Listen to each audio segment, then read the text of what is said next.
deuxième conférence. O tema principal é a depressão e o suicídio. Le sujet est donc la dépression et le suicide De adolescentes. chez les adolescents. Tentaremos fazer a conferência de uma vez só, durante 1 hora e 10 minutos. Nous allons tenter de faire ça en 1 heure 10 minutes. E depois abrimos para perguntas e respostas. Et puis nous serons ensuite à l'écoute de vos questions. Esse tema é um tema para muito mais do que uma conferência. Ce thème nécessite plus de temps. É um tema para um seminário inteiro. C'est un thème pour un séminaire tout entier. Porque temos informações e ferramentas para desenvolver o tema num período muito amplo. Parce que nous avons des informations et des outils pour développer ce thème-là.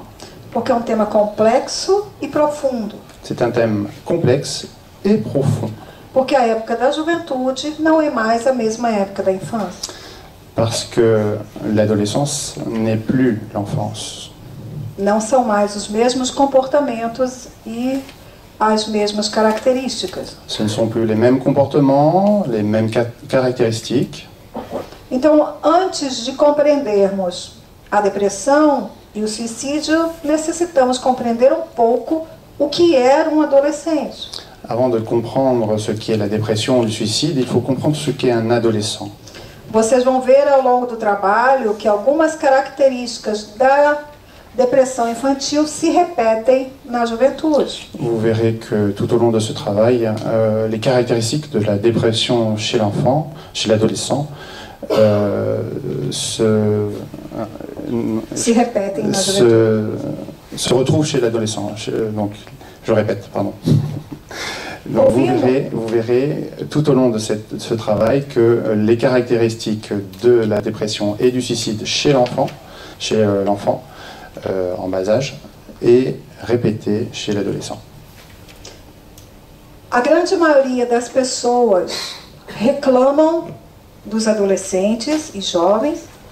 La majorité des gens reprochent à leurs enfants et à leurs ados.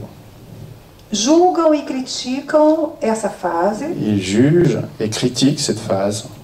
Mas não compreendem e não buscam informações sobre essa fase. Mais ne comprennent pas et ne recherchent pas à comprendre cette phase-là. Porque a adolescência é uma fase muito peculiar desse espírito que retorna. Parce que l'adolescence est une phase très particulière chez cet esprit qui revient. Ela é a quarta parte do desenvolvimento do ser humano. C'est la 4e partie du développement de l'être humain. Ela a primeira fase é a fase ultrauterina, é a fase do bebê com o embrião. La première est donc la phase ultra-intérine, la phase d'embryon, à l'état d'embryon. A fase do bebê, a fase do recém-nascido. Ensuite, la phase du bébé, une fois la naissance. A terceira fase é a fase da infância. La 3e, c'est l'enfance. A quarta fase da adolescência. La 4e, c'est l'adolescence. Depois vem juventude. Puis l'adolescence, Adulto, la jeunesse. Adulto. Ensuite, en tant qu'adulte. E a última fase é a maioridade. Et ensuite, c'est l'âge mûr, voilà. Assim como a infância, a adolescência também é muito importante para esse espírito que retorna. Tout comme l'enfance, l'adolescence est très importante pour cet esprit qui revient. E é necessário compreendermos que um adolescente, ele não é mais criança, mas ele também ainda não é um adulto. Alors nous devons bien comprendre que l'adolescent n'est plus un enfant, mais n'est pas encore un adulte. Porque muitos de nós cobramos dos adolescentes e dos jovens comportamentos que eles ainda não estão preparados para ter. Alors on s'attend de l'adolescent à ce qu'il ait un comportement d'adulte, mais qu'il n'est pas encore.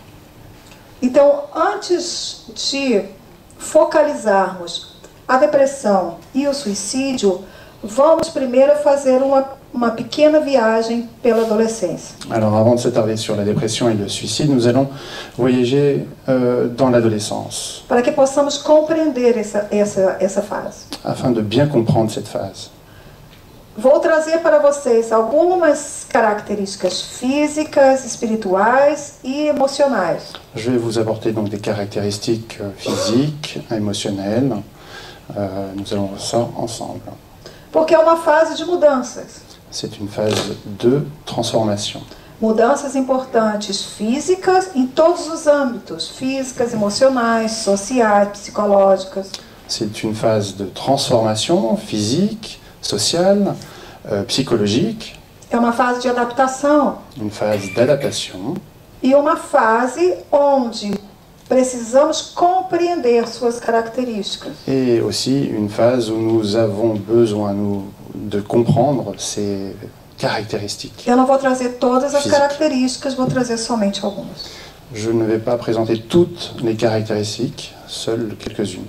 Por exemplo, de características físicas mais conhecidas, vamos dizer assim, Parmi les caractéristiques physiques les plus connues, on va dire ça ainsi, encontramos o crescimento, nous allons trouver donc la croissance, crescimento acelerado de um dia para o outro fisicamente, une croissance accélérée d'un jour à l'autre, par exemple, passa desse estado de infância para a adolescência. où il y a ce passage entre de l'enfance à l'adolescence. Além do crescimento físico, observamos mudança na voz. Au-delà de ces modifications physiques, de cette croissance physique, nous pouvons constater des changements dans la voix. E uma característica muito peculiar e mais difícil Et une des caractéristiques plus particulières et plus difficiles, é essa transformação, esse desabrochar da sexualidade. c'est cette transformation, cette libération sexuelle. É uma fase em que o adolescente começa a sentir os primeiros chamamentos à sexualidade, chamamentos íntimos, vamos dizer, sensações. C'est donc ce moment où l'enfant, l'adolescent plutôt, commence à percevoir ces appels à la sexualité, ces appels intimes, intérieurs. Essa área sexual com mudanças físicas e mudanças emocionais. Donc c'est une phase sexuelle, de transformation physique et émotionnelle. Características físicas que todos nós já tivemos, Des caractéristiques physiques que nous avons tous connues, porque nós também já passamos pela adolescência. parce que nous aussi avons été adolescents. Mas parece que muitas das vezes esquecemos que já passamos pela adolescência. Et là, souvent, on oublie que nous avons déjà vécu l'adolescence. E observamos, identificamos a adolescência como uma fase extremamente insuportável. Et parfois, on caractérise cette phase de l'adolescence comme insupportable. Inclusive, eu conheço muita gente que chama o adolescente de aborrecente. Agora traduz, vamos lá. Alors, je connais personnellement certaines personnes qui appellent l'adolescent l'abrutissant. Voilà. Non, pas mal, non? Bien. C'est une traduction littérale, ça marchait pas. Donc, Aborrecente porque ele está sempre de mal com a vida. Abrutissant parce qu'il est toujours de mauvaise humeur dans la vie. Ele está sempre aborrecido. Ouais, tout le temps de mauvaise humeur. De mau humor, nada está bom. Se chove, está chovendo. Se está sol, está calor. S'il pleut, s'il fait beau, s'il fait soleil, il est toujours de mauvaise humeur. Você pergunta se quer comer, ele diz que não está com fome. Você não dá comida, ele pergunta se não tem comida. Vous lui demandez s'il a faim, et il vous répond qu'il n'a pas faim, et puis du coup vous ne le faites pas à manger. Il demande s'il n'y a rien à manger. É uma das fases que a gente precisa mais da terapia do amor. Et c'est donc dans ces phases-là où nous nécessitons le plus d'exprimer l'amour. Mas é uma fase de extrema importância. Et c'est une phase extrêmement importante. E a base de tudo é conhecer essas transformações. Et la base de tout cela, c'est de bien connaître toutes ces transformations. Porque aí vamos observar a adolescência com outros olhos. Parce qu'ainsi, nous pourrons observer l'adolescence avec un nouveau regard. Como características espirituais Alors, comme caractéristique spirituelle dessa fase, de cette phase, Joana de Ângeles, no livro Adolescente e Vida, de Divaldo Pereira Franco, Johanna de Angelis, dans le livre Adolescence vive, psychographié par Franco Di Valdo, nos fala de maneira muito sensível de compreender, muito fácil, nous parle de façon très facile, très accessible, afin de bien comprendre. assim como André Luiz nos falava que até os 7 anos é uma fase de acoplamento do espírito, Tout comme André Lewis nous dit que jusqu'à l'âge de 7 ans, c'est cette phase d'accouplement entre le corps et l'esprit. na fase da adolescência esse acoplamento está terminado, está completo. Dans cette phase de l'adolescence, cet accouplement est totalement réalisé. Então é uma fase em que esse espírito reencarnado se sente com todas as suas potencialidades. C'est donc une phase où cet esprit réincarné se perçoit avec toutes ses facultés en tant qu'incarné. Com seus erros, com seus acertos, com suas experiências do passado, mas sem muita consciência. Avec ses faiblesses, ses forces, avec toute ces mémoires du passé en toute conscience. Ele muitas das vezes sente aquela má tendência de cometer atos que ele não quer cometer.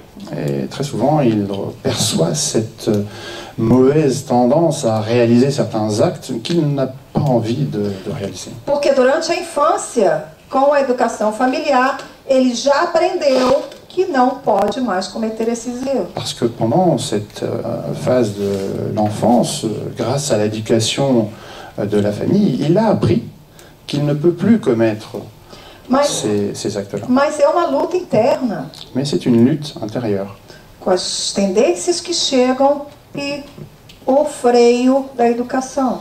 avec ces tendances qui s'imposent à lui et le frein de l'éducation. Então esse despertar do espírito com toda a sua bagagem ocorre na adolescência. Alors, ce réveil de l'esprit avec tous ses bagages a lieu au moment de l'adolescence. É mais um fator, as mudanças físicas e também agora a mudança nesse contexto espiritual. C'est donc un facteur de plus, ces changements physiques et maintenant donc ces changements spirituels. E aqui estamos falando de um processo normal, não estamos acrescentando o fator obsessão. Là, nous parlons bien des phénomènes normaux, sans parler de ces phénomènes que nous allons aborder. Porque se há um processo obsessivo, a situação se torna ainda mais grave. Parce que s'il y a un processus d'obsession, ces phénomènes s'aggravent. Então, eu gostaria de entrar em maiores detalhes nas características psicológicas. Alors j'aimerais aller dans le détail, dans ces caractéristiques plus psychologiques. Porque as características físicas nós já conhecemos e há como características espiritual, essa informação é a mais importante no momento. Alors, parce que les caractéristiques physiques, nous les connaissons, et surtout parce que, avec ces caractéristiques spirituelles, ce sont les plus importantes. E dentro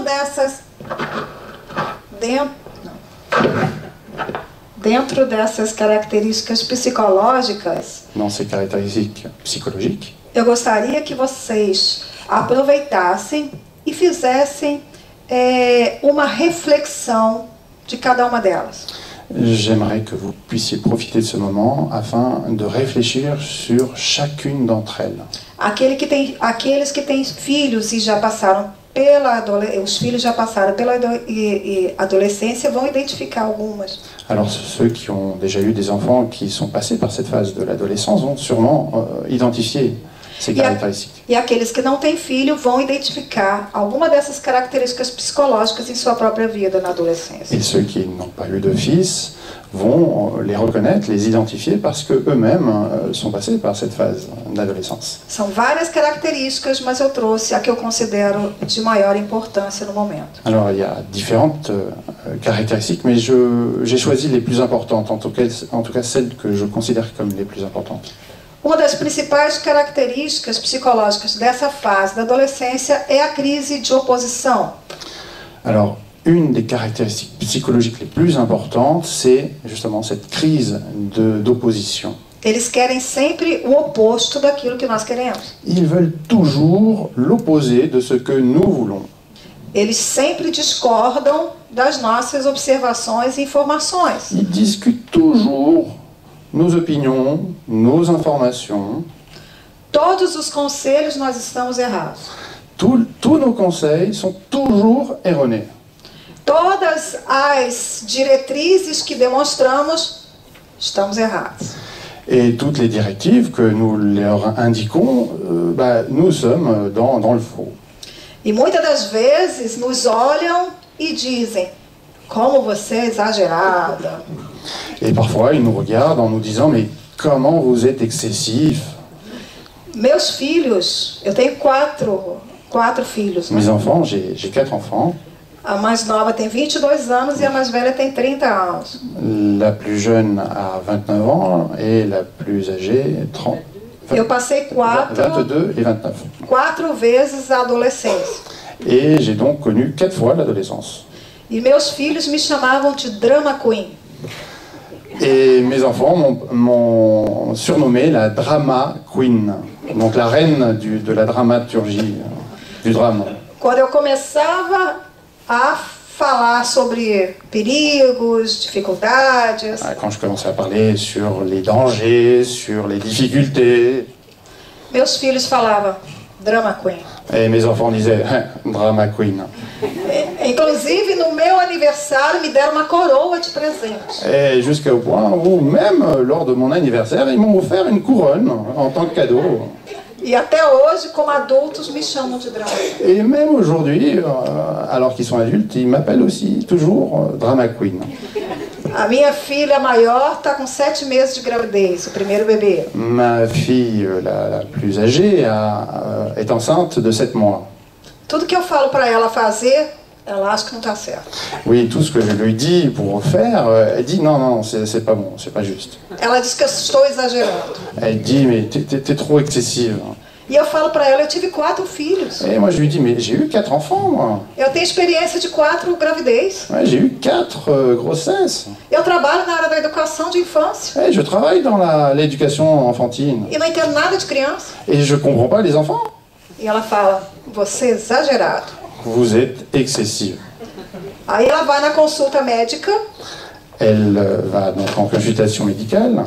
O médico diz exatamente o que eu falei. Le médecin dit exactement ce que je dis. Exatamente. Exactement. E ela me telefona, ela mora em Londres. Elle m'appelle, elle habite à Londres. Ela diz, engraçado, o médico pensa igual a você. C'est drôle, le médecin pense comme vous. E eu falei para ela, outro drama queen. Ah, et moi je lui dis, tiens, un autre drama queen. Então, é oposição. Até depois de adulto, os filhos vão continuar na crise da oposição. Ouais, mais c'est ça, c'est l'opposition. Même en tant qu'adulte, il continue avec cette crise de l'opposition. É natural. C'est naturel. Principalmente nessa fase. Não é natural agora como adulto, mas é natural como adolescente. Alors elle dit, c'est naturel, alors pas en tant qu'adulte, hein, mais dans la phase de l'adolescence. A minha vingança é que ela vai ser mãe e ela vai passar pela mesma coisa. Mais ma vengeance, c'est qu'elle va être mère. Et elle va le vivre, hein, cette adolescence. Verdade. C'est vrai, hein? A minha nora teve um bebê há 5 meses, a esposa do meu filho. Alors ma belle-fille, la femme de mon fils, a eu un bébé à l'âge de... avec 5 meses. à 5 mois. Tem 5 meses o bebê. Oui, l'enfant a 5 mois, elle a eu son enfant à 5 mois. Tudo que eu falava, meu filho dizia que era drama queen. Et tout ce que je lui disais, mon fils disait, oui, ça c'est drama queen. Eu falava para eles, dorme bastante, porque depois não vai dormir mais. Je leur disais, mais dormez suffisamment, parce qu'après vous dormirez plus. E ele dizia, meu filho vai dormir muito. Et mon fils disait, oh, t'inquiète, il va bien dormir.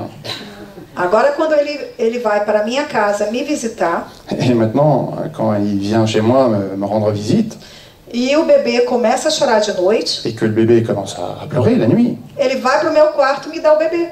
il vient dans ma chambre et me donne le bébé.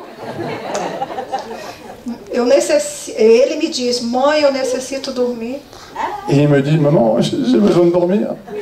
E eu digo, mas o bebê não ia dormir? Et je lui dis, mais le bébé, il allait pas dormir. E ele fala, mãe, fica com o bebê, pelo amor de Deus. Et il dit, maman, s'il te plaît, par amour de Dieu, reste, prends l'enfant. Então, essa crise da oposição, na época da adolescente, é completamente normal e faz parte de uma das características psicológicas dessa fase. Alors cette crise de l'opposition dans cette phase de l'adolescence est totalement normale. C'est une des caractéristiques psychologiques. O que vamos fazer? Não dar mais conselho, perder a paciência, ficar estressada? Alors qu'est-ce qu'on va faire? On ne donne plus de conseils, on perd la patience, être stressé? Não. Não. Cumprir com o nosso compromisso de mãe. Oferecer os conselhos e deixar para que eles tomem suas próprias decisões. Non, juste respecter nos engagements en tant que mère et faire en sorte qu'ils prennent leurs décisions.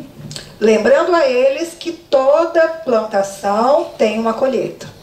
En leur rappelant que chaque plantaison, chaque semence a sa récolte. Tudo que plantamos, vamos recolher. Tout ce que l'on plante, on récoltera. Então, se plantamos atitudes e decisões inadequadas, vamos colher as consequências. Alors si on plante des attitudes et des comportements inappropriés, on va récolter cela. Uma outra característica psicológica é o desajuste emocional. Une autre caractéristique psychologique, c'est le désajustement émotionnel. O momento está muito feliz, daqui a pouco está uma crise de infelicidade. À un moment, il est très heureux, très joyeux, et puis l'instant d'après, il est très triste. Não confundir isso com transtorno bipolar, a enfermidade. Pas confondre avec le trouble bipolaire de la personnalité. Essa característica da adolescência faz com que ele esteja muito sensível por causa de todas as mudanças. Alors, cette caractéristique-là de l'adolescence fait qu'il est très sensible à tout à cause de ces transformations organiques, physiques, psychologiques. A minha filha mais velha, com 15 anos, chegava em casa chorando quase todo dia. Ma fille la plus âgée, à l'âge de 15 ans, arrivait quasiment tous les jours à la maison en pleurs. Eu não sabia se a notícia era boa ou ruim. Je ne savais pas si la nouvelle était bonne ou mauvaise. E às vezes ela estava chorando de felicidade. Et parfois elle pleurait de bonheur, de joie. São características normais da fase da adolescência. Ce sont donc des caractéristiques normales de cette phase de l'adolescence. O que precisamos é observar se a duração desse desajuste emocional é por muito tempo. Ce qui est important d'identifier, si c'est le temps que cela prend, si ça s'installe dans le temps. Se tem uma duração mais prolongada, com outros sintomas, necessitamos uma avaliação médica. Si la durée est plus prolongée dans le temps, avec d'autres symptômes, il est nécessaire d'aller voir un médecin. Porque pode ser uma enfermidade. Parce que ça peut être une maladie. Então, no primeiro momento, vamos a observar e verificar se há outros sintomas. Alors, dans un premier temps, il nous faudra donc observer et identifier s'il y a d'autres symptômes. Uma outra característica normal, psicológica normal dessa época é o narcisismo. O adolescente se acha o mais bonito de tudo. Alors, une autre de ces caractéristiques importante et normale, c'est le narcissisme. Il se trouve très beau, plus beau que tous. E ele dá valor muito grande ao cuidado com o corpo. Et il apporte un grand soin à l'aspect du corps. Ele se ama, segundo eles. Il s'aime en fait. Então, é necessário estar atento para que ele não desenvolva de maneira inadequada esse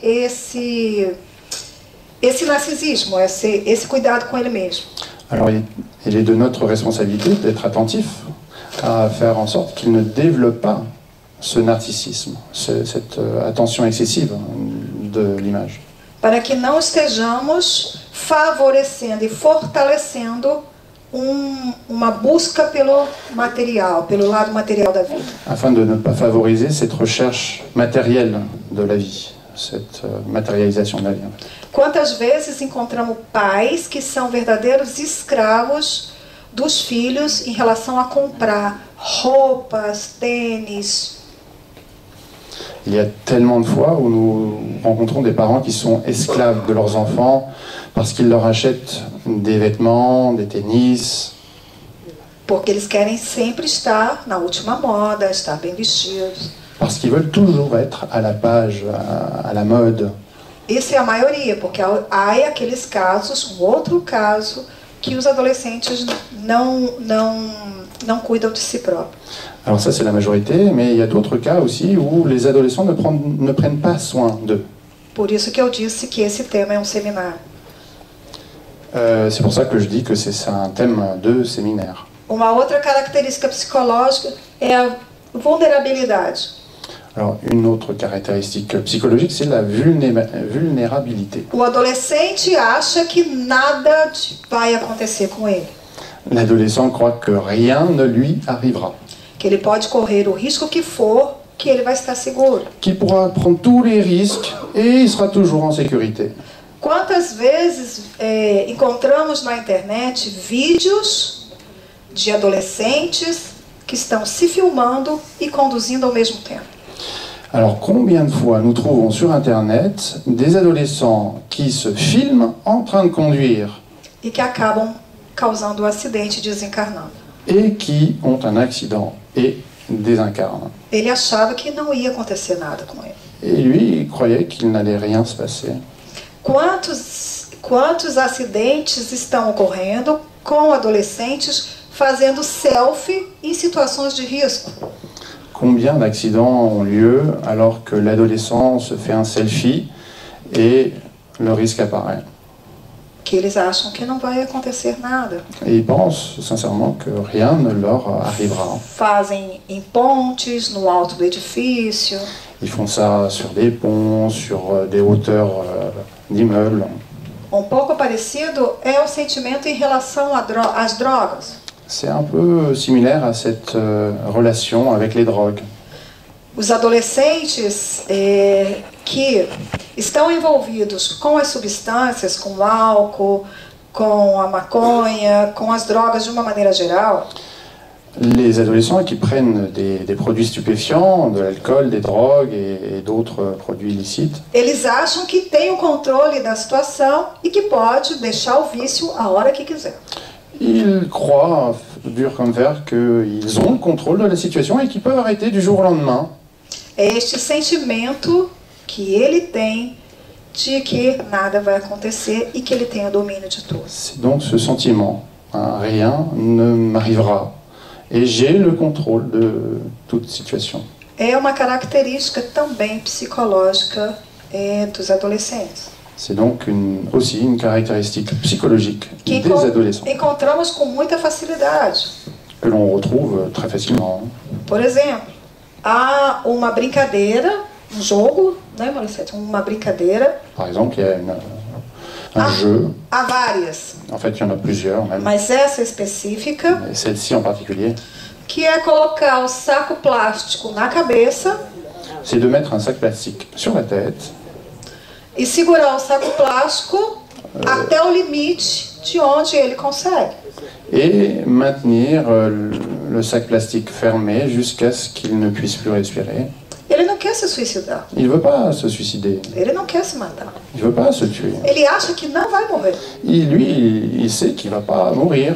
É um jogo porque ele acha que controla toda a situação devido a essa C'est característica. un jeu et lui, il croit qu'il contrôle toutes ces caractéristiques de la vie. Inclusive, esse jogo é tão grave, tão atual, Et ce jeu est tellement grave et si actuel que eles têm um canal no YouTube que faz isso ao vivo. qu'il y a une chaîne sur YouTube où c'est en direct que ça se passe, Há outros jogos muito parecidos. avec d'autres jeux très similaires à cela. O famoso, há pouco tempo, a Baleia Azul, La Baleine Bleue, il y a peu de temps, que eu acho que a maioria já deve ter ouvido falar, peut-être então que la pode majorité buscar a entendu parler de ça. na internet. Sur É internet. um jogo que tem 50 itens. Cada vez que você completa um item, C'est un jeu où il y a 50 points, et à chaque fois que vous complétez un des points, você faz uma foto e manda para o grupo. vous faites une photo et l'envoyez au groupe. Aí você recebe a segunda atividade. Et ensuite, vous recevrez donc l'activité suivante. Uma das atividades é desenhar com uma faca, uma gilete, uma baleia no braço. Une des activités, par exemple, c'est de dessiner sur son bras, avec une lame de gilette, Você une baleine. Tudo com fotografia. Bien sûr, tout est photographié. E a última atividade, a de número 50, é o suicídio. Et la dernière activité, la numéro 50, c'est le suicide. Então, um grande número de adolescentes e jovens, quando chega no 50, ele não se sente em condições de voltar, de sair. Et une grande majorité des adolescents qui arrivent au niveau 50 n'ont pas la force de s'extraire, de faire marche arrière. E ele acaba cometendo suicídio. Et il commet le suicide. É um jogo. C'est un jeu pour lui. Então precisamos estar atentos com essa atualidade. Il nous faut donc être attentifs avec cette actualité. Porque este sentimento de que nada vai passar comigo é uma característica psicológica. Parce que ce sentiment que rien ne se passera avec moi, c'est une des caractéristiques Mas psychologiques. que precisamos estar atentos dentro da nossa família para evitar as consequências. Il faut donc être vigilant dans nos familles afin que cela ne se passe pas. Uma outra característica é o sentimento ao mesmo tempo que ele acha que nada vai passar com ele interiormente se sente seguro para enfrentar os amigos. Alors, voici une autre caractéristique. En même temps qu'il se sent confiant et maîtrisant tout, il y a ce sentiment d'insécurité vis-à-vis des autres, de la relation à l'autre. E principalmente aqueles adolescentes que têm mais dificuldade em formar amigos, é o que mais tem essa característica. Surtout chez les adolescents avec des difficultés de relation, de se faire facilement des amis. Uma outra característica psicológica muito importante é esse sentimento de antagonismo. Voici une autre caractéristique psychologique très importante. O que representa C'est ce sentiment d'angoisse. O que representa esse sentimento de antagonismo? Alors, qu'est-ce que c'est que ce sentiment d'angoisse?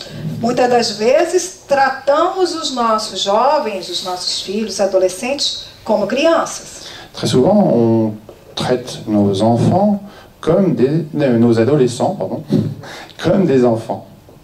E cobramos, em algumas vezes, atitudes de adultos. Et on attend d'eux des attitudes d'adultes. E o jovem fica no meio, ele não sabe se ele é criança ou ele não sabe se ele é um adulto. Et le jeune ne sait pas où se placer. Est-ce qu'il est un adolescent, un enfant ou un adulte? Porque ele não é nenhuma coisa nem outra. Parce qu'il est ni l'un ni l'autre. Então, muitas das vezes, esse problema é acentuado por nós mesmos como pais. Et souvent, ces difficultés, ces problèmes sont accentués par nous autres, les parents. Quantos pais, principalmente mães, não querem que seus filhos cresçam? Veem sempre como seus filhinhos.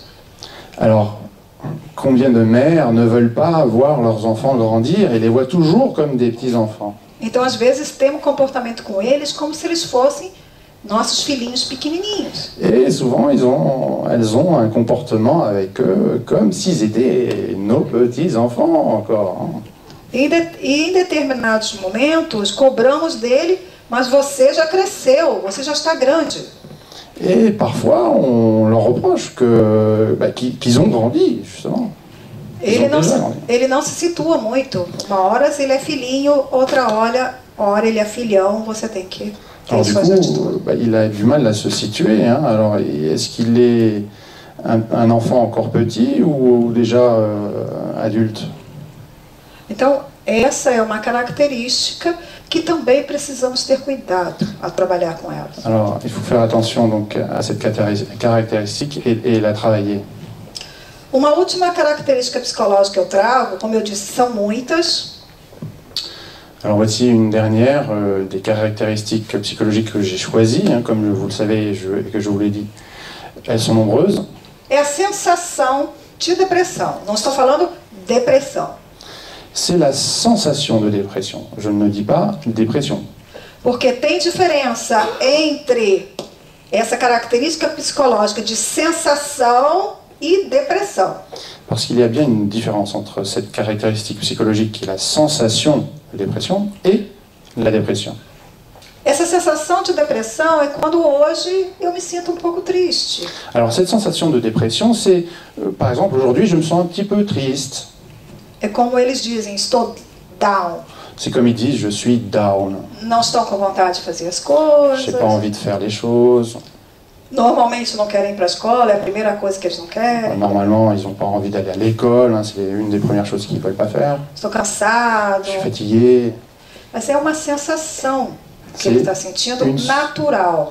Mais c'est une sensation qu'ils sentent, hein, c'est naturel. Por causa de todas essas mudanças que ele está enfrentando. Parce qu'ils sont en train de vivre tous ces changements. Então pode parecer que ele está em depressão, mas ele não está em depressão. Alors, on a peut-être l'impression qu'ils sont en dépression, mais ils ne sont pas en dépression. E como saber se a sensação de depressão natural, como característica psicológica, e a depressão? Alors, comment identifier entre ces deux états, la sensation de dépression et la dépression? O que vocês acham? Qu'est-ce que vous en pensez, vous? Évident. Como? Não é evidente. Não é sempre. Essa sensação não é sempre. Como a infância, observando a repetição daquela situação. Bah, tout comme dans l'enfance, en observant cette répétition de ces états. Porque ele se sentir triste, cansado, sem motivação um dia, 2 dias, isso é absolutamente normal dentro dessas características. Parce que se sentir triste un jour ou deux, c'est tout à fait normal hein, dans ces caractéristiques. Agora, se é um comportamento de repetição agregado a outros sintomas, precisamos investigar.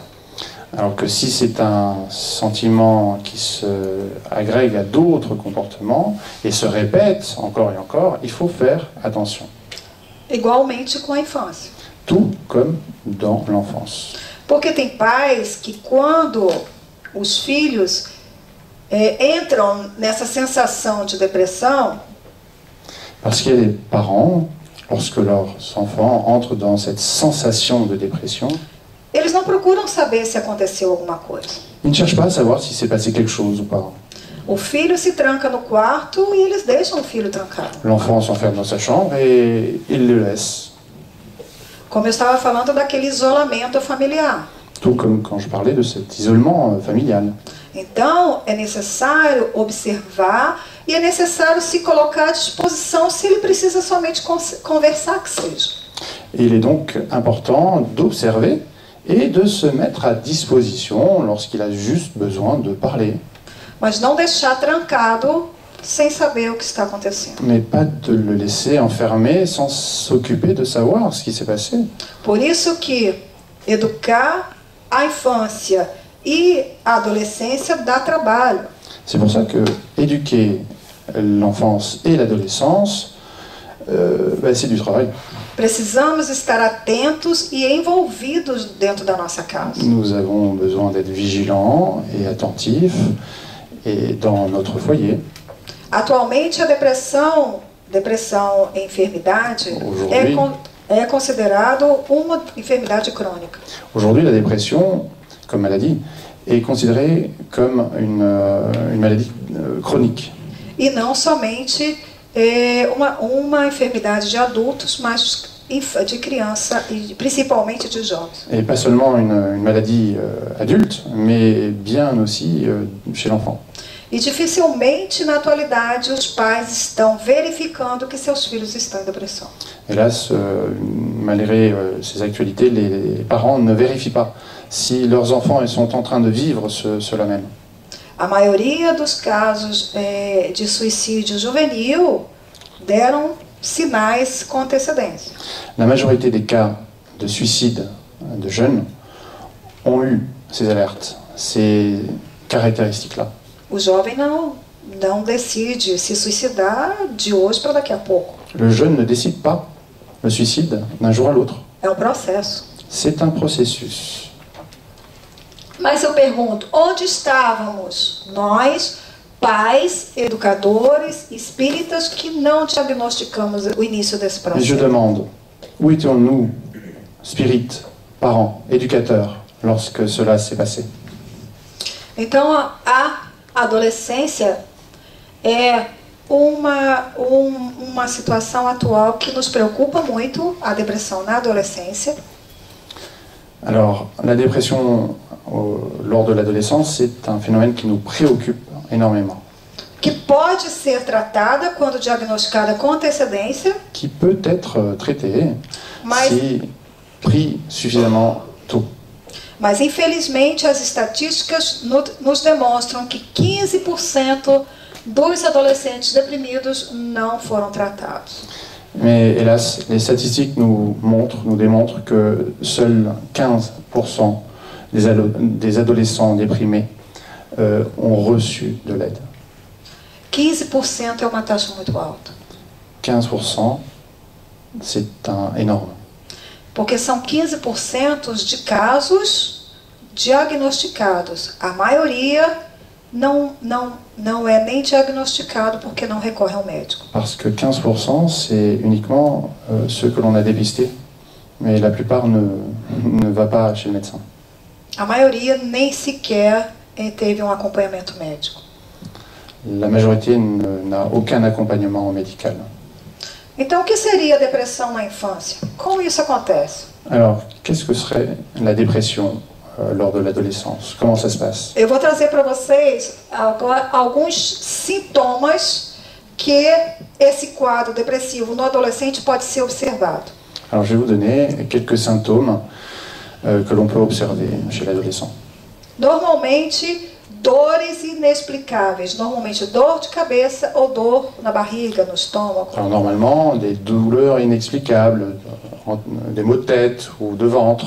São dores que observamos que não estão doentes, Alors, c'est des douleurs qu'on observe alors qu'ils ne sont pas malades. que levamos ao médico e não foi diagnosticado nenhuma doença física. On les emmène chez le médecin et aucune maladie physique n'est diagnostiquée. Mas que o adolescente continua reclamando dessas dores. Mais l'adolescent continue disant qu'il a mal.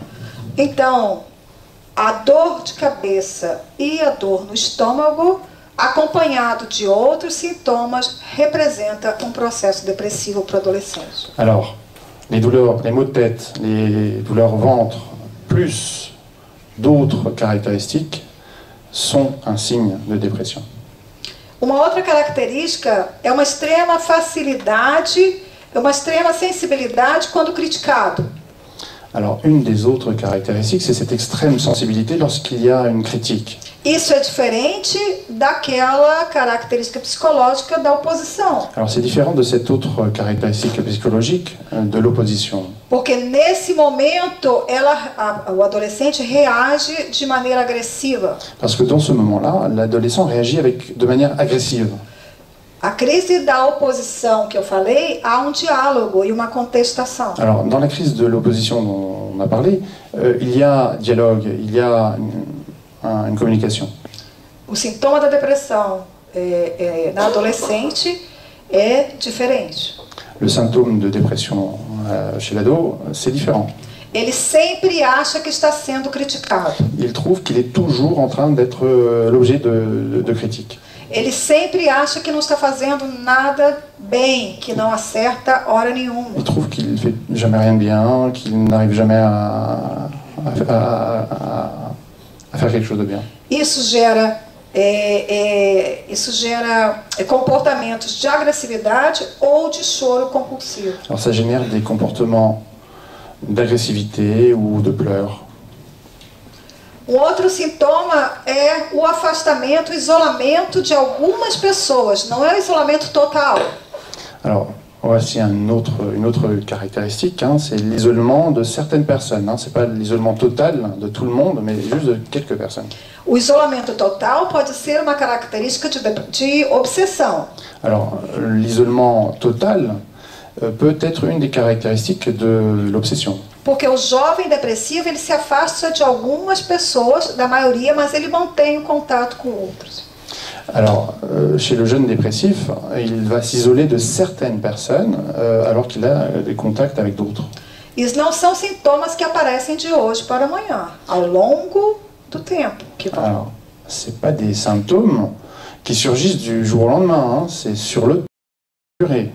São sintomas muito, como se diz, muito, que não sei como me referir. Sutis. C'est des symptômes très subtils. Que colocamos dentro de um contexto geral. Que l'on met dans un contexte global, général. O choro frequente. Les pleurs fréquents. Que é diferente da característica psicológica que eu falei no início, da mudança de sentimentos do adolescente. Alors c'est différent de ce qu'on a dit tout à l'heure, hein, ces changements de sentiments chez l'ado. A característica psicológica ele pode mudar da tristeza para a alegria, da alegria para a tristeza. La caractéristique psychologique, il va changer et alterner entre tristesse et joie et vice-versa. Mas na depressão, o adolescente não sabe por que está chorando tanto. Mais dans la dépression, l'ado, il ne sait pas pourquoi il pleure tant. Ele sente uma infelicidade constante. Il sent cette tristesse constante. E a maneira dele externar essa infelicidade que ele não sabe por quê é esse choro frequente. Et la manière qu'il a d'extérioriser cette tristesse dont il ne comprend pas l'origine, c'est le pleur, les pleurs. Uma outra característica, um outro sintoma é uma agitação e a falta de repouso. Alors voici une autre caractéristique, hein, c'est l'agitation et le manque de repos. Porque normalmente nós pensamos que o depressivo dorme dia e noite. Alors d'habitude, on peut croire que le dépressif dort jour et nuit. Isso seria mais uma característica do adulto. Ça c'est plus une caractéristique chez l'adulte. A característica da adolescência é uma agitação, ele não consegue descansar, ele não consegue repousar, ele não consegue ficar num determinado espaço por muito tempo. Alors que chez l'adolescent, c'est parce qu'il ne parvient pas à se reposer. Il ne parvient pas à rester au même endroit très longtemps. Que pode também vir a ser uma hiperatividade. Alors ça peut être aussi une hyperactivité. Hein. Por isso, eu enfatizo a importância de observar um conjunto de sintomas. C'est pour ça que je souligne l'importance de voir l'ensemble de ces éléments. Um outro sintoma é o sentimento de inquietude. Ele não consegue ficar parado por muito tempo. Alors, un autre symptôme, c'est ce sentiment d'inquiétude. Ele começa a fazer uma atividade, para, começa outra, para, tem crise de choro, começa outra. Il commence une activité, il s'arrête, il en débute une autre, il s'arrête, il commence une autre activité, il pleure. É como se ele não tivesse uma diretriz, um caminho. Ele se sente perdido. C'est comme s'il n'avait pas cette orientation, cette direction, il se sent perdu finalement. Uma outra característica é a mudança dos hábitos alimentares. Alors, une autre des caractéristiques, c'est ce changement des habitudes alimentaires. Algumas comidas que ele gosta, ele agora odeia. Des aliments qu'il adore, maintenant il les déteste. Ele antes comia muito, agora não come nada. Avant il mangeait beaucoup, maintenant il mange très peu ou rien. Antes não comia nada, agora come muito. Avant il mangeait rien, maintenant il mange beaucoup. Então, é a mudança do hábito alimentar. Alors c'est le changement des habitudes alimentaires. Que temos que observar, porque às vezes essa mudança de hábito alimentar é porque ele quer comer mais saudável.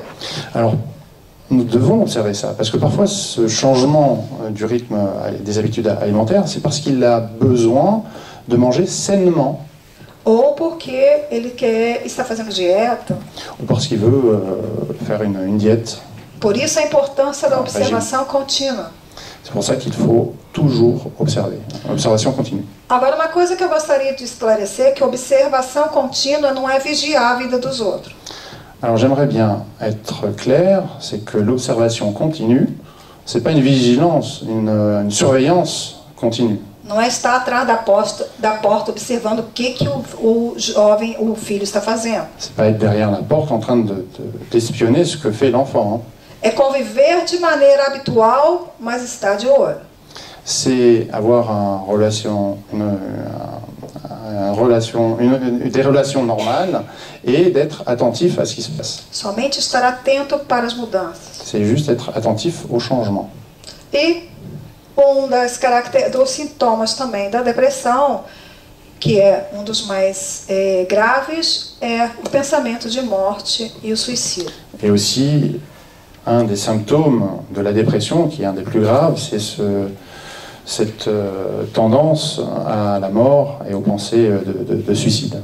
Que é diferente daquela característica da adolescência da vulnerabilidade. Qui est bien différente, dissociée de cette caractéristique de la vulnérabilité chez l'ado.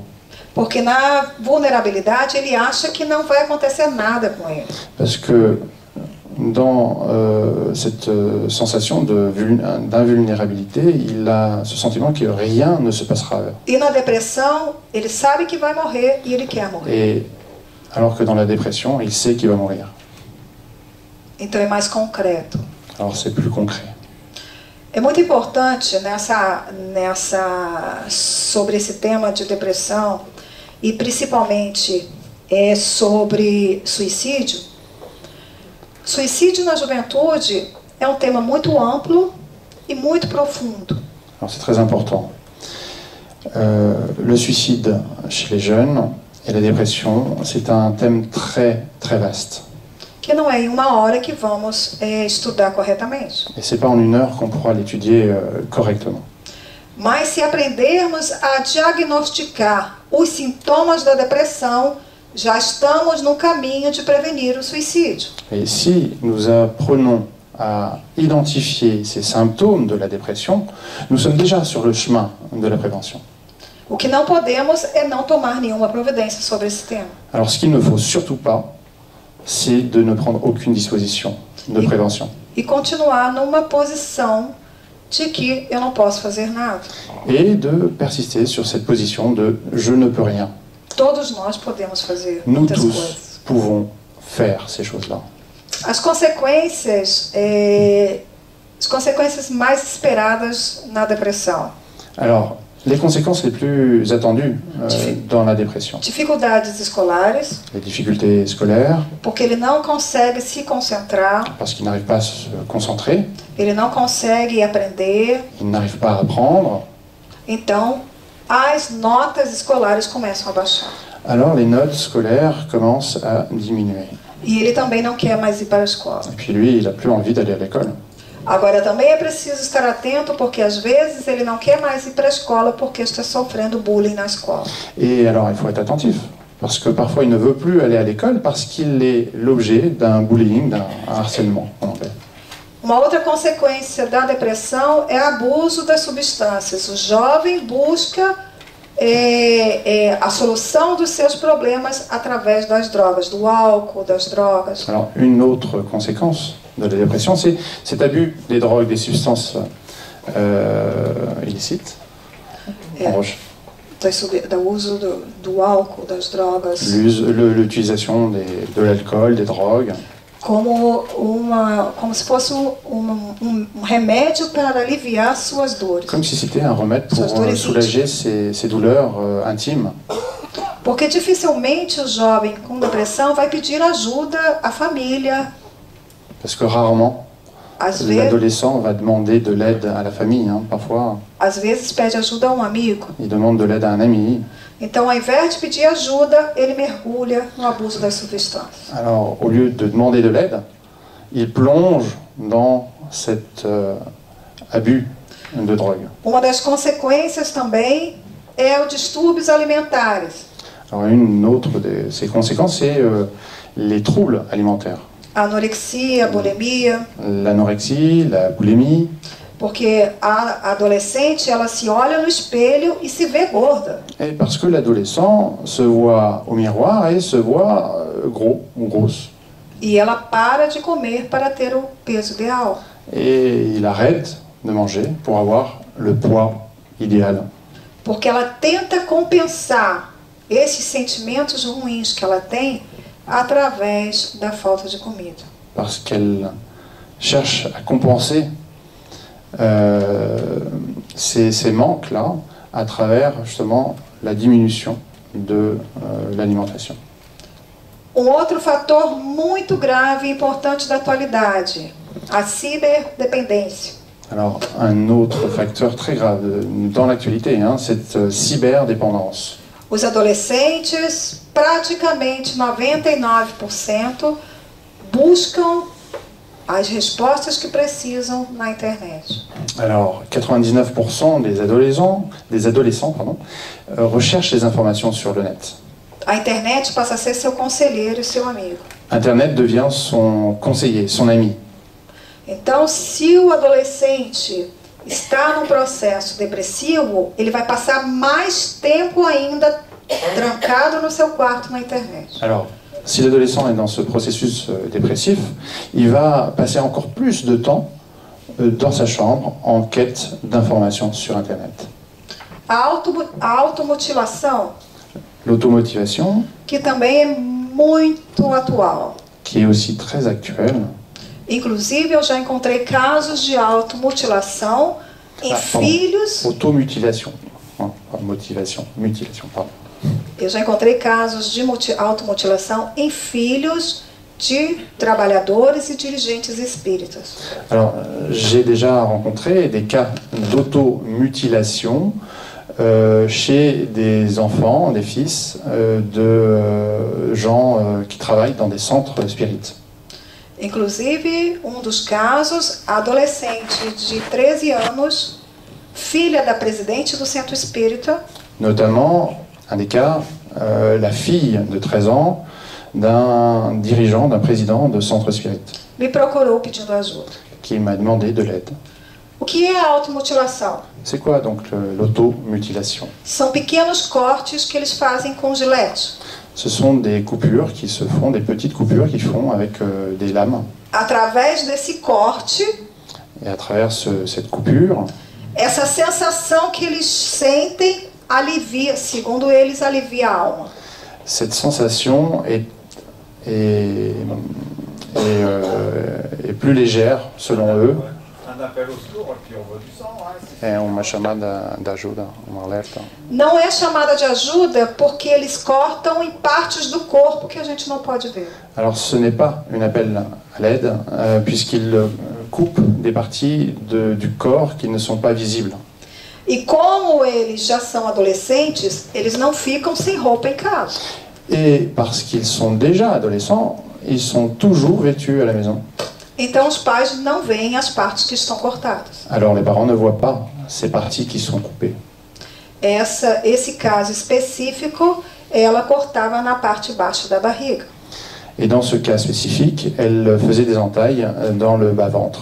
E eu conheço outro caso que a mãe só descobriu porque ela cortou mais grave e teve que ir ao hospital.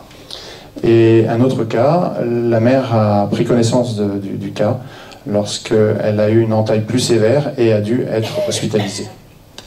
E como eles escondem? Alors comment ils vont cacher cela? Não colocam roupa curta, colocam sempre blusa de manga comprida. Alors ils font attention à ne pas avoir de vêtements courts, ils mettent des manches longues. Estão sempre de calça comprida. Des pantalons longs.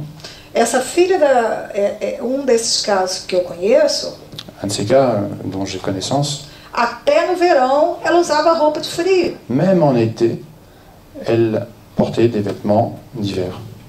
E me chamou a atenção de ver ela com roupa de frio. Et cela a mis la puce à l'oreille de la voir ainsi. E eu perguntei à mãe, mas por que ela está sempre com roupa de frio? J'ai demandé à sa maman, pourquoi tu es toujours comme ça, habillée chaudement? E a mãe me respondeu, porque ela gosta. Et la maman a dit, parce qu'elle aime. São sintomas que precisamos observar. Ninguém gosta de usar roupa de lã no verão. Ce sont des symptômes que nous devons observer parce que personne n'aime porter de la laine en été. Adolescente que não ia à praia, não ia à piscina. Un ado qui n'allait jamais à la plage ni à la piscine Porque tinha os cortes no corpo. parce qu'il avait ses entailles sur le corps. É muito mais atual do que possamos imaginar. C'est bien plus d'actualité que nous ne pouvons l'imaginer. E muito mais frequente do que imaginamos. Et bien plus fréquent qu'on ne le pense.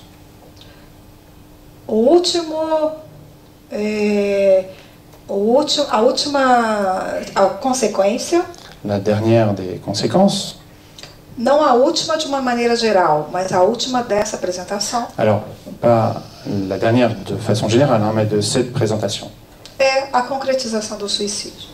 c'est la concrétisation du suicide. Diferente daquela característica psicológica da adolescência que é vontade de morrer, vontade de se suicidar. Alors c'est bien en opposition et c'est différent de cette volonté de mourir et de se donner la mort. Hein.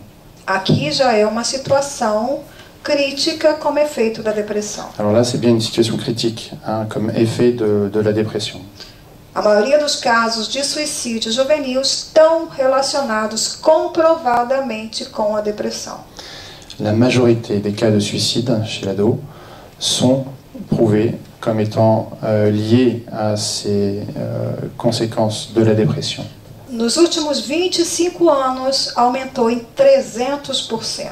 Ces 25 dernières années, il y a eu une augmentation de 300%. E a cada ano, aumenta de maneira assustadora. Et chaque année, il y a une augmentation substantielle. Na Espanha é a segunda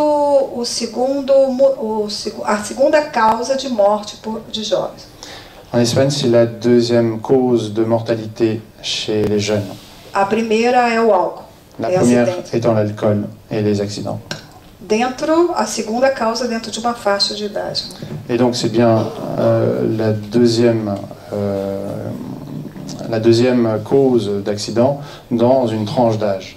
Dos fatores que estão contribuindo muito para esse aumento un des facteurs qui contribue énormément à ce suicide juvenil é a utilização excessiva da internet. Chez les jeunes, c'est l'utilisation excessive de l'Internet. Na internet, hoje em dia, já podemos encontrar manuais de suicídio.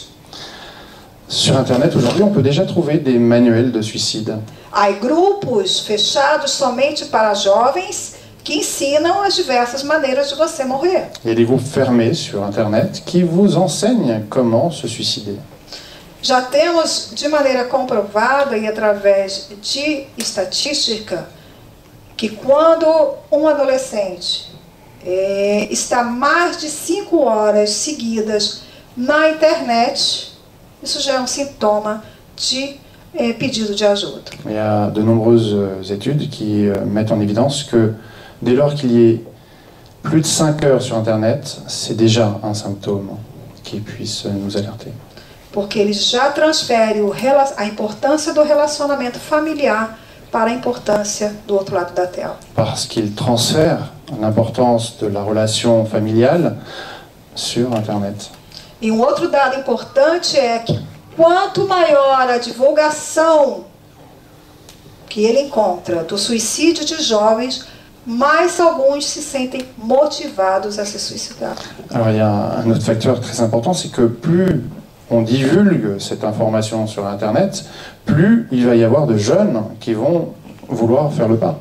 Por exemplo, se esse adolescente acha que ele não serve para nada, não tem futuro, tudo na vida dele dá errado. Alors, si l'adolescent croit qu'il ne sert à rien, qu'il n'a pas de futur, que tout est erroné dans sa vie, ele sabe que se ele cometer o suicídio, por exemplo, ao vivo na internet, que existe, il sait que si il se suicide en direct sur Internet, mesmo depois de morto, ele vai ser famoso. même après sa mort, il sera célèbre. É a sensação desse adolescente enfermo psicologicamente. Ça, c'est la sensation de cet adolescent malade psychologiquement. É triste, mas é C'est real. triste, mais c'est réel.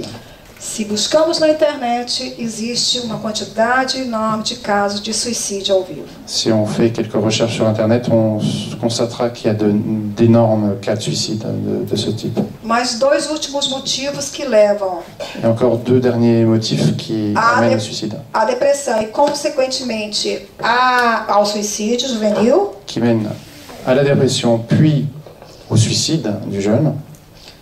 Os dois itens mais atuais. Alors, je parle ici de deux aspects les plus actuels. A cyberintimação. La cyber-intimidation. O que isso representa? Alors, qu'est-ce que c'est que ça?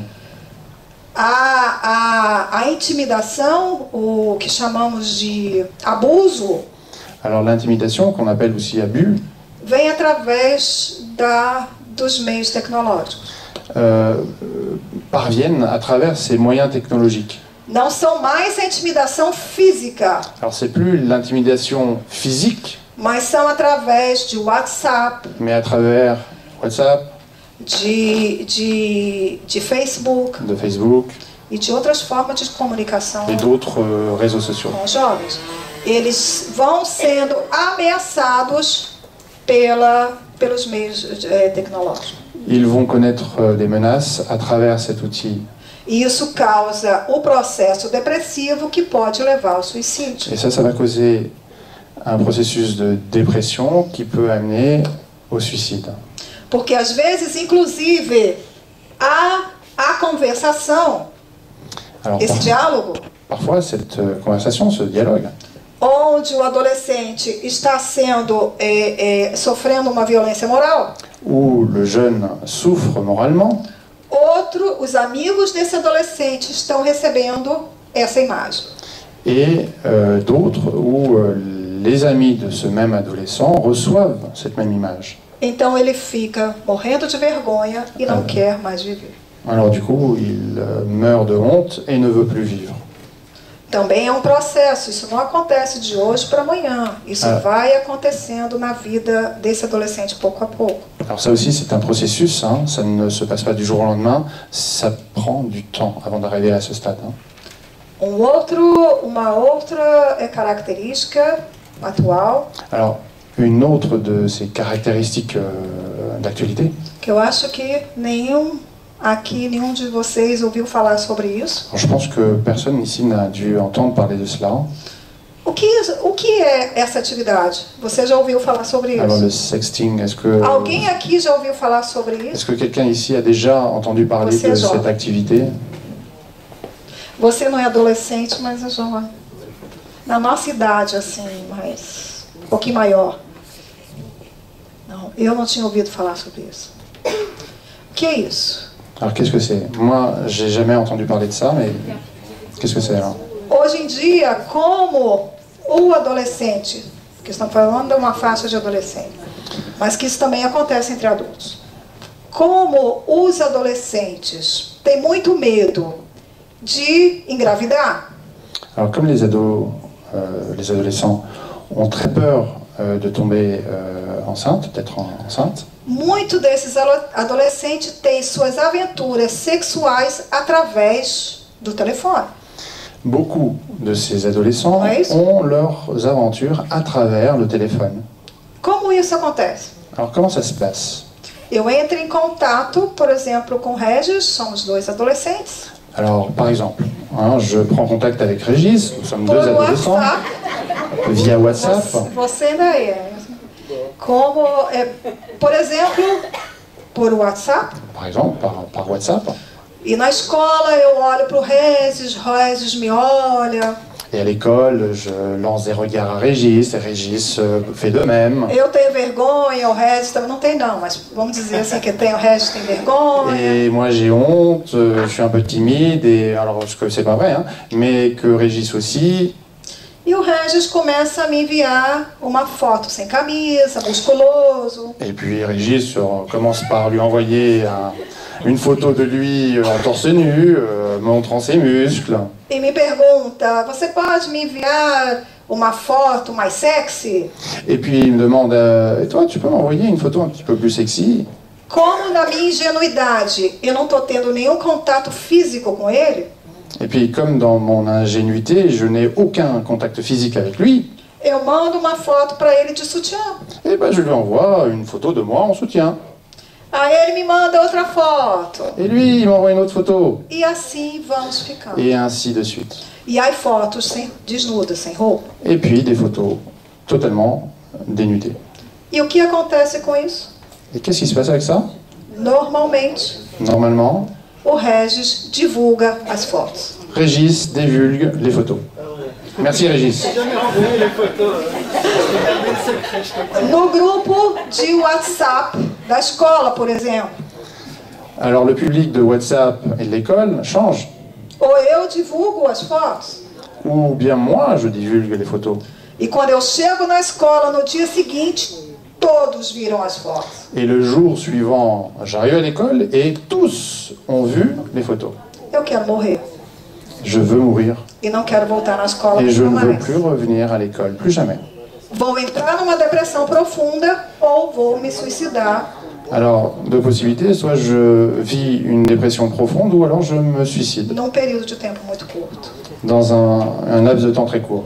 Então, a tecnologia, às vezes, muitas das vezes, é uma ferramenta de evolução, mas que atualmente também pode ser uma ferramenta de destruição. Alors, les outils technologiques sont utiles pour le développement, mais c'est aussi des outils de destruction. Para finalizar, a solidão, nós já falamos na infância, é o mesmo processo na juventude. Alors, pour terminer, la solitude, nous en avons déjà parlé antérieurement, c'est le même processus ici. Os jovens se sentem solitários dentro da própria casa. Les jeunes se sentent seuls dans leur propre maison. Então, diferente dos adultos, os jovens não sabem pedir socorro, por isso que temos que estar atentos. À la différence des adultes, les adolescents, les jeunes, ne savent pas demander de l'aide. A maneira de tratar a depressão que é um dos fatores causadores do suicídio, é como a infância. Alors la manière de traiter la dépression, c'est comme dans l'enfance, hein? Acompanhamento médico, L'accompagnement médical, tratamento adequado, traitement approprié, psicoterapia, des psychothérapies, de fluidoterapia, la fluidothérapie dans des centres spirites, a frequência às atividades juvenil do centro la espírita. fréquence des activités dans des centres spirites. E esse último item nada mais é que a educação familiar. Et ce dernier aspect, ce n'est ni plus ni moins que l'éducation. Estarmos presentes na vida dos nossos filhos é a melhor terapia de prevenção dos problemas. Être présent dans la vie de nos enfants, c'est la meilleure prévention de ces problèmes. Mais uma vez, não podia faltar a terapia do amor. Encore une fois, on ne pouvait pas se passer de la thérapie de l'amour. A atualidade nos chama com urgência a verificar o que estamos fazendo dentro da nossa família. L'actualité nous appelle en urgence à vérifier ce que nous réalisons au sein de notre famille. Juntos, nós, a filosofia espírita, os tratamentos adequados, vamos vencer as dificuldades. Ensemble, grâce à cette pratique spirituelle et la doctrine spirite, nous allons parvenir à guérir ces symptômes. Merci.